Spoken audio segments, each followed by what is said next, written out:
Hello folks, it's your friend Bernie here. Thanks for tuning in for today's Coworking Values Podcast, the podcast of choice for high-performance, independent, community-minded co-working space owners all around the world.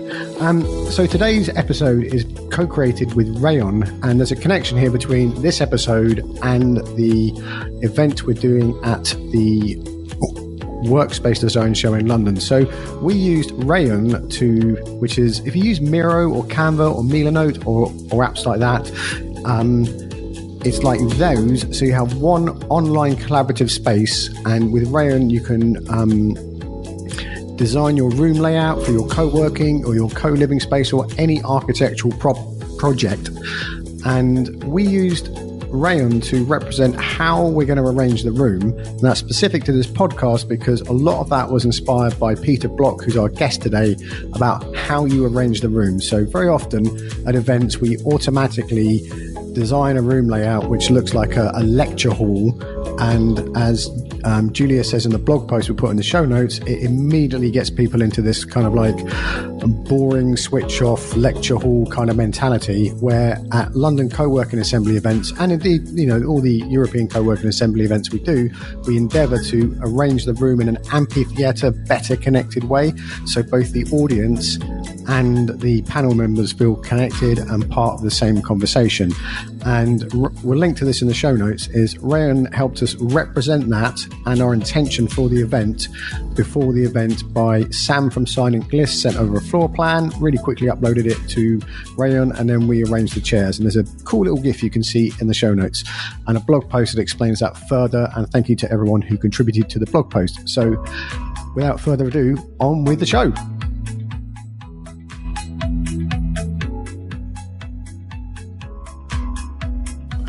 Hello, folks, and welcome to this week's episode of the Coworking Values Podcast, the sweetest smelling co-working podcast in the world.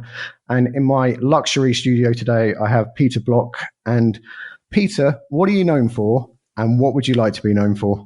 I type and I talk. All right. I write books, and I say yes when I get strange invitations like this one.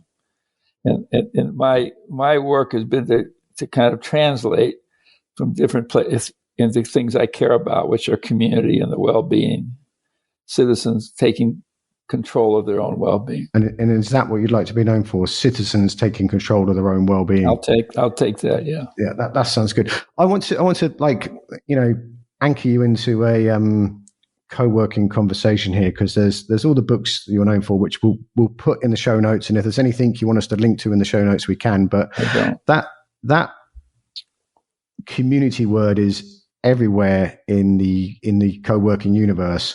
And also there's this sense of a co-working community inside the building, and then there's the impact of those people on that local area. And I'm going to sort of set this up a little bit. In London, everyone used to rush to the middle of London and go to co-working spaces. And then when COVID happened, the outskirts of London have never seen more co-working spaces open. And this may, and I'm not the only one that thinks this, there's a lot of people that have been on this podcast that have this mindset of like, oh my goodness, we're not all going to the middle of town. We can get those communities back in the neighborhoods. And, so if I'm a co-working operator, owner, community manager, what would you like me to be thinking about as I attempt to activate my business and my local area? That's a very long question, sorry. Well, the 15-minute city is an expression of that. But what I would say is that there's no difference between activating your community and activating your business. And to me, the co-working space is a convening possibility. And I would wish you would view it as a place to convene people in the community, the neighborhood, within walking distance, within reach, as a place they come to pursue whatever they're interested in, not just funding, not just business, and they don't have to inhabit it. And there's other buildings that serve the same function, that It could be convening places. The museum serves that function. It's a public space that could view itself. Let's bring people together, not about art or history or paleontology, but bring them together about what they care about. And what they care about is pretty predictable. They care about raising kids. They care about safety. They care about their livelihood. They care about their health. They care about social and economic equity. And so your building, where you are, is co-working could be a means for people coming together in ways they don't now. We don't know how to bring people together. I'd like to be known as somebody who gave methodology to what to do and how to occupy a room. We get people together, but then we don't know what to do with them. We line them up in seats and let them face forward and have a panel. And so I think there's enormous potential to say, well, let's join as conveners, along with the library, along with the museum, along with co-working spaces, and get people in here where they come to pursue what they're interested in. And what you know how to do is how to bring them together. And how do you get people to talk to each other? Because I went to, so the space thing you touched on there is, I'm known for being like ever so slightly neurotic about how a room is fulfilled. I like push all the chairs to the middle. Yes. Yes. Me too. I'm a space cadet. I'm going to use that forever now. I already know the answer to this. Where is the most weird place you've ever rearranged a room? The most weird is the city council. Yep. Of the city of Cincinnati. All right. It's designed for alienation. The counselors, the elected official council members, are on a platform behind huge wooden desks with TVs in front of them, a microphone next to them. They can't see each other. They can't see. And so every room I'm in that I have any influence over, I say, let's rearrange this room. And people fight it all the time. You can't do that. The fire marshal doesn't like it. You need a lane to get out of this room. And I used to do it with 1,000 people in the room. I'd say, thank you. I'd be a keynote speaker, and I'd say, thank you. If you came here to be motivated and inspired, you're going to be disappointed. Okay, I came here to help you find each other, not to. And then I say, okay, you've got 3 minutes. Would you please rearrange this room to align with why you came? Now, some people came to listen, but 800 of those people broke into groups of 3 and 4. And so, the room it declares an intention. So now, for the last 20 years, they say, would you give a talk? This is when I used to show up. I say, sure, but you got to arrange the room a certain way. Put them in circles of 6. Well, we can't. Yes, you can. And they do. And then sometimes I get there and they say, oh, we couldn't. We got a video. We're shooting you on a camera. And we can't rearrange the room. We're having lunch here. We can't rearrange the room. And then one time, the guy, after they said they couldn't, the cameraman came up. He says, Peter, if you want the room rearranged, I can do it. And so to me, rearranging the room is a metaphor for rearranging how you and I find each other. And then the next thing is that what's the conversation? Because most places when we bring people together, they're having conversations that don't take them anywhere. They're filled with opinions, points of view, panels. And so our job as conveners is to say, well, here you are. Now, here are the questions. I know if you answer these questions, you're going to get connected to each other in a way you never imagined or thought possible. So I do this too, like obediently show up to, like, I just don't go to things anymore, even though I like the people in the room and I like the people organizing them, because I just have this, allergic reaction to 1,000 people. I mean, I'm showing this in my hands. They're like, in a huge block. It feels like a, political rally in a stadium or something like that. And there's this thing I have about, which I picked up from, work like yours, about this mass one-to-many power dynamic, which happens in business and society. And haven't worked out, to be honest, like how to articulate this, but I think co-working in my corner of the world is the best shot to deconstruct that. It's your shot. Because churches are changing, it's everywhere. It's not just business. Churches are, the pews are bolted to the ground, all facing forward, waiting for the professionals to show up. This is, you walk in the door of a church to find God, and then you have to wait till the professional shows you how. Well, churches are getting rid of pews. They're creating sanctuaries and gathering places where people come to see each other, to find God in each other's eyes. So it doesn't matter what you're doing. There's a church where I used to live in London, in Ilford. There's a church of an Anglican church, and much to the horror of some of the parishioners, Peter the priest arranged the pews in a circle. So there's these very, and it must be like, I don't know if they are 100 years old, but they're meant to look like that, and they're in the circle in the middle. And then there's toys all the way around the outside, and it's such an inviting place. And I can imagine my grandmother would be devastated if she saw that. But I don't care how people feel. Some people say this is not what I came for. I mean, it's not that I'm indifferent, but I don't want to be controlled by people who came to be passive. The issue is who will be accountable. The reason for the circle isn't just to feel welcome. It's also to say, so who will create what matters to us? And that's what the circle represents. And some people don't want that. And I say, fine, don't leave. But I don't want to create, you're trying to create an alternative experience for people. And even the ones that don't want it, if you welcome them, they get involved. And it's so simple, Bernie. That's what drives me crazy. It's, well, how do you do this? Fine. You put them in groups of 3 and you ask them certain questions. Like, why was it important for you to be here today? I don't need the priest or the vice president or a town meeting to tell me why I'm here. I need to tell you why it mattered to me. And I can ask them questions. What's the crossroads we're at as a congregation? What's the crossroads we're at as a co-work spacing? And these questions carry within them the experience of accountability. Because if I answer this question, I'm going to have to produce what matters to me. I'm not going to wait to see if it's given to me in the right way.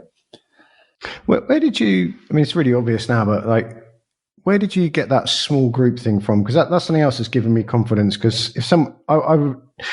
years ago, I'd love to say, we've got 50 million people turning up to London Bloggers Meetup. We're the biggest global brand ever. And now now we're deliberately advocating for only 50 people come to our event, and even that's too many, because we want people to get their hands in the clay. Yeah, the hands in the clay. I got it from Gestalt therapy. So when I was in my 20s and wondering whether I had a life and what was wrong with me and how could I fix that, I went to the thing and we sat in a circle, and the therapist had us talk to each other, and I said, "Wow, that was powerful." And I started doing trainings with groups of 12. And my children never knew what I did for a living, okay? I'm not even sure they were interested. But they were asked once, what does your father do? And their answer was, he breaks people into small groups. Aww. And I think that is a metaphor that represents a way of thinking. So if there's 1,000 people in the room, that's fine. I'll break them into groups of 4. As soon as they get connected to 3 other people, they're connected to the other 996. There is a biology and a physiology to a room and to a community that we don't even know how to talk about. And I haven't found the language to do it very well, although I've tried. But every room has the possibility of being a place of connection. And whatever we came for, safety, legislation, decision-making, what to do with, is done better when I feel high trust and connection to who's ever in the room. And we can do it virtually. All of us had to go virtual. And now we do it, same thing virtually. We hold our meetings and break people into groups of 3, and they fall in love with each other in 12 minutes. And that's the possibility of the building and the architecture you have, which is quite communal. It's got windows. We can see each other. We know who's here, and we have rooms to gather in. And what is one of the things? I've got all these ideas up here. I'm just got to hope the question arrives. It's called talking, Bernie. You don't have to explain it. So what I've been delighted to see as we begun is, and there's the examples all out there. There's a book called Pocket Neighborhoods by Ross Chapin, and he says, well, architecture matters, and so the spaces we have need to bring people in touch with each other and honor their privacy. And coffee shops aren't enough.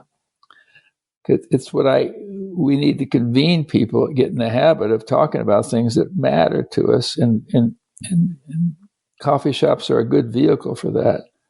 But in the normal course of doing what we do after the coffee, that's co-living and co-working. Co-working is how we are together. It's not just a space that we can share.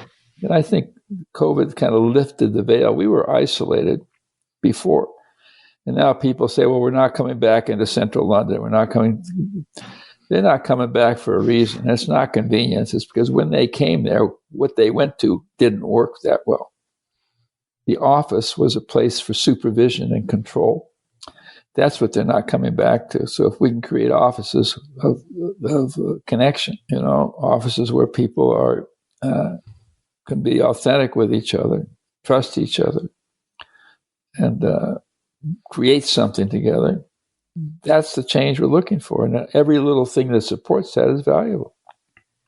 Every time we gather, but too many times we gather people and we don't ask them questions that make a difference. How do you get that initial, asking for a friend here, of course, but how do you get that initial first contact? It's hard. Me and my friend, it was Phil's business. He ran a co-working space in Euston in London, and we really wanted people. This is about 10 years ago. We really wanted people from the local area to come in, but a lot of people, all the revenue came from people coming in because it was right by a mainline station in central London, super convenient. And we did have connections. If you ever watch Sherlock, the TV show, the cafe and where Sherlock Holmes lives was just next door. So it was really cool. And the only time we got to really engage with the local community is a politician called Joe, and it will come to mind in a second, basically got assassinated in Yorkshire. And then as a result of that, her husband and the Labour Party organised gatherings in her memory, and we organised a gathering. We were part of a group that organised a gathering in the street, and we got to meet everyone, and we had this art table up. But it took an event like that for us to get to meet people in the neighbourhood.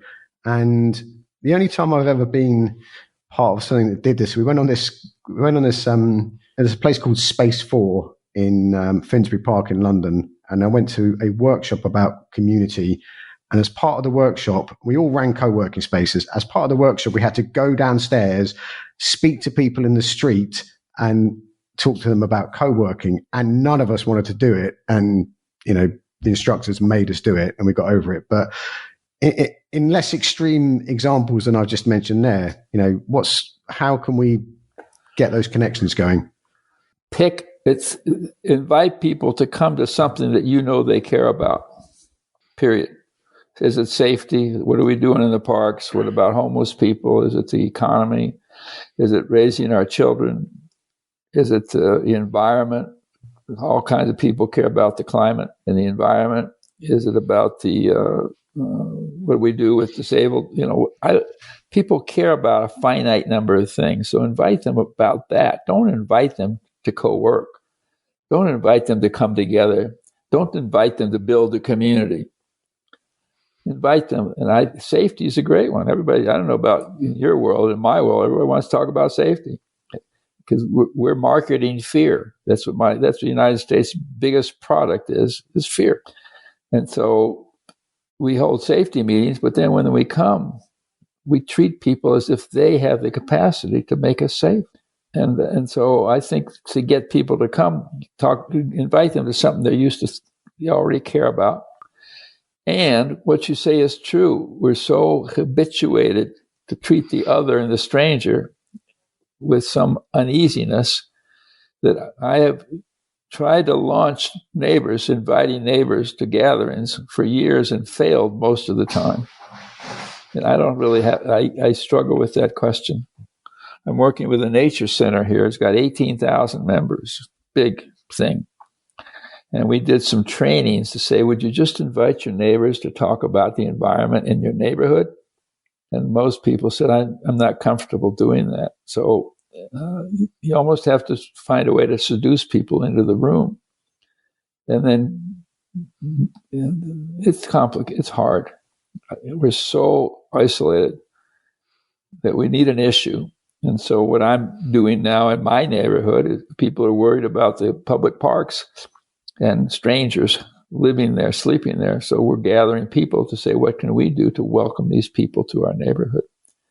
See, everybody wants to outsource what they care about. Let the corporations fix the climate. Let the police handle the homeless. And what co-working can do is invite people and say, well, what can we do to produce our own well-being? Maybe that's what co-working is really about. Co-working, co-living, cooperating, and creating our own well-being. I don't know. I don't have a real answer. Like all I can do is talk about it without an answer. I'm good at that. Well, saying it's really hard, that's a massive reward, because even at this stage of, whether it's like co-working or marketing or cooking, everyone else seems to have their shit together more than me. And to hear people say it like genuinely say it's hard. It's hard. And I'm the expert. I wrote the book. It is hard. And we live in a world that breeds doubts in us by design. It's not an accident. And so that's why we need each other. If for you to know there's nothing wrong with you, it's hard. And I can write all the books I want, but in my neighborhood of 8,500 people in Cincinnati, Ohio, when I try to and I was on council, okay? I ran for office. I got elected. And I said, can't we break the people that come to our meetings into small groups? They said, a good idea, Peter. You wrote the book on community. And then we get to the meeting and they didn't. And I said, what happened? Oh, we didn't have time.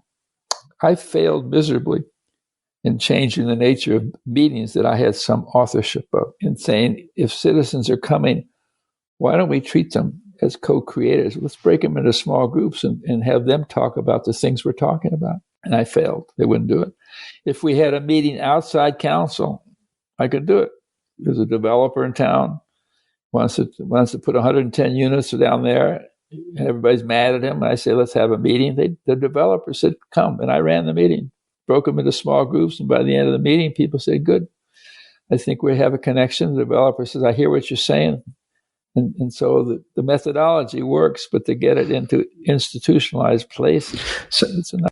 So the last thing I want to jump on before we wrap up is that, could you explain to our listeners that point about how we create the world through language? Because that's something that's been really important in thinking about how I say stuff, instead of going like, let's hustle and grind. Yeah. It's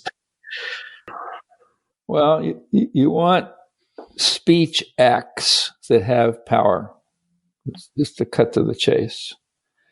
My opinions, my complaints, my feedback have no power to create an alternative future. When I say, here's what I want, when I declare a possibility, when we say as we work, here's who we are and what we stand for, that's powerful. And so the key is and it's all about narrative. And we live within a narrative that's isolating, that's competitive. I go to school and I start competing. And so what we can do is change the conversation into meetings and questions that give people the power and the accountability to create what they came for, not to wait for someone else to do it. And it's all through language. And it's not so much me as an individual, but I'm interested in Bernie, what's the most powerful thing you and I can talk about? And that conversation is about what we care about. It's about my contribution to the problem I came to complain about. Powerful question. Every time I'm in a group, I say, okay, you came because you're worried about safety. So what's your contribution to making your neighborhood not safe? If they can answer that question, the neighborhood becomes safer. Because I realize that my knowing and paying attention to the street. And so in every case, when people have powerful speech acts, which is what do I want? What do I declare? What do I want to say no to? What's the promise I'm willing to make? What's the gift I came to deliver? What doubts do I have? What's the yes I no longer mean? What's the no I've been postponing? Those conversations always take us somewhere.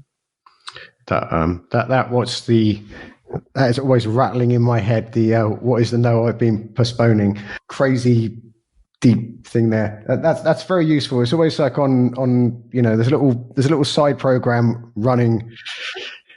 Once you do that, it won't let go of you. And sometimes people in the moment say, "I don't have an answer to that question. I'm a guy who makes a commitment." What do you mean? What's the yes I no longer? I don't care what they say in the moment. It works on you. It eats away at you. It does eat away with you. It's like, yeah. In a very healthy way. I don't want to put people off even activating that in their thing. So where is the best place to find you online and engage your work and change the universe and all that kind of stuff? designlearning.com. Yep. We're going to put that in the show notes, folks. And is there some words of wisdom, Peter, before we head off into the sunset? Well, that's my nugget, that I'm grateful to you. And you're a gift to me and to your audience. And that's the point. We're so focused on what more we should do. No, why don't we just see the gifts that we are to each other and just let that be always the way we close, is to say thank you. Thank you for your energy. Thank you for your curiosity. Thank you for joining me in this interview. And it matters. And that's my thank you, period. You're very welcome, and thank you too. And ladies and gentlemen, if you go to London Coworking Assembly or European Coworking Assembly or wherever you get your podcasts and subscribe and click and like and subscribe and all those things, you can listen to this and probably, I think it's about another 170 interviews with like-minded change makers from around the world. And thank you, listeners, for your time and attention today. Be careful out there. It is a jungle.